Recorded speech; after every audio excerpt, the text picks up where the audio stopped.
हम लोग बात करेंगे दवाओं के नाम से पहचानने दवा किस काम में लिया जाता है। यानी कि लास्ट में जो वर्ड आता है उसको देख करके आप बता सकते हैं कि दवा किस काम में लिया जाता है, इसका यूज क्या हो सकता है। तो चलिए हम वीडियो में आगे बढ़ते हैं।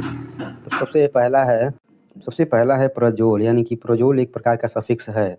जैसे कि जो लास्ट में प्रजोल आया हुआ है इसको सफिक्स बोलते हैं। यानी जैसे कि एग्जाम्पल ले लेते हैं ओमिप्राजोल, रेविप्राजोल, पेंटोप्राजोल।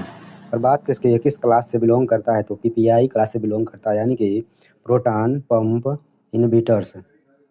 बात करें इसका यूज कहाँ कहाँ करते हैं तो इसका यूज करते हैं acidity, chest burn, peptic ulcer यानी कि गैस बनने में, सीने में जलन होता है, इसका यूज कर सकते हैं। यानी कि अगर लास्ट में किसी भी दवा में प्रजोल शब्द आता हो तो हम जान सकते हैं कि ये गैस को काटने की दवा है। नेक्स्ट दवा है डजोल। यानी कि इसमें लास्ट में डजोल शब्द का उपयोग किया गया है। जैसे एग्जांपल ले लेते हैं अल्बेंडाजोल, मेट्रोनिडाजोल। ये एक एंटी हेलमिनेटिक ग्रुप का दवा है।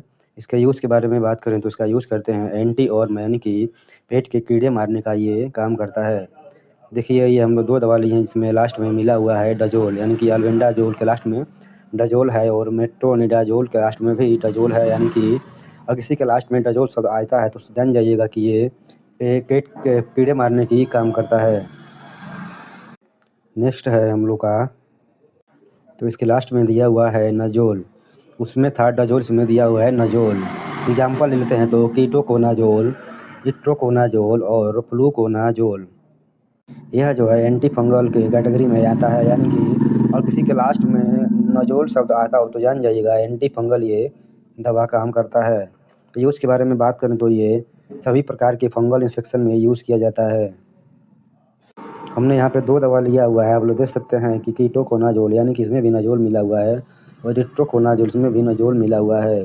तो दवा के लास्ट में जान जाइएगा कि ये एंटी फंगल का काम करता है। आगे बढ़ते हैं और ये बात करेंगे फेनिक। यानी कि लास्ट में फेनिक शब्द आया है तो जान जाएंगे कि ये किस कैटेगरी का दवा है। जैसे एग्जांपल ले लेते हैं डाइक्लोफेनिक और ये एसिक्लोफेनिक। बात करेंगे इसके कैटेगरी के बारे में तो ये NSAID यानी कि non steroidal anti inflammatory drug होता है। बात करें यूज़ के बारे में तो reduce pain, reduce fever, reduce inflammation यानी कि बुखार और दर्द और सूजन में इसको यूज़ किया जाता है। हमने यहाँ भी 2 दवा लिया हुआ है डाइक्लोफेनिक, आप लोग देख सकते हैं लास्ट में इसमें फेनिक मिला हुआ है। एसिक्लोफेनिक इसमें भी लास्ट में फेनिक मिला होता है हुआ है। तो लास्ट में अगर फेनिक शब्द आता है जान जाएगा कि ये पेन किलर के रूप में काम में लिया जाता है। आगे बढ़ते हैं और अगला बात करेंगे सेट्रॉन। यानी कि अगर लास्ट में है जिसमें सेट्रॉन आया हुआ है, एग्जाम्पल लेते हैं यानी कि ओंडेनसेट्रॉन। बात करें ये किस कैटेगरी से होता है तो ये एंटी एमेटिक कैटेगरी से होता है। यूज इसका किया जाता है जी मिचलाना या उल्टी होना। इसमें 2 चीज़ में यूज किया जाता है, जी मिचलाना और उल्टी होना। यानी कि किसी शब्द के लास्ट में अगर सेट्रॉन शब्द आया हुआ है जान जाएगा कि उल्टी की दवा है। हम लोग आगे बढ़ेंगे और अगला है फ्लोक्सासिन। इसमें लास्ट में फ्लोक्सासिन पड़ा हुआ है। एग्जाम्पल में ओफ्लोक्सासिन, लीवोफ्लोक्सासिन, सिप्रोफ्लोक्सासिन। यानी कि अगर लास्ट में फ्लोक्सासिन आया हुआ है तो जान जाएगा कि ये एंटीबायोटिक कैटेगरी से बिलोंग करता है। यूज़ के बारे में बात करें तो lung infection, throat infection, UTI infection यानी कि यह गले के संक्रमण और पेशाब के संक्रमण और फेफड़े के संक्रमण में यूज़ किया जाता है।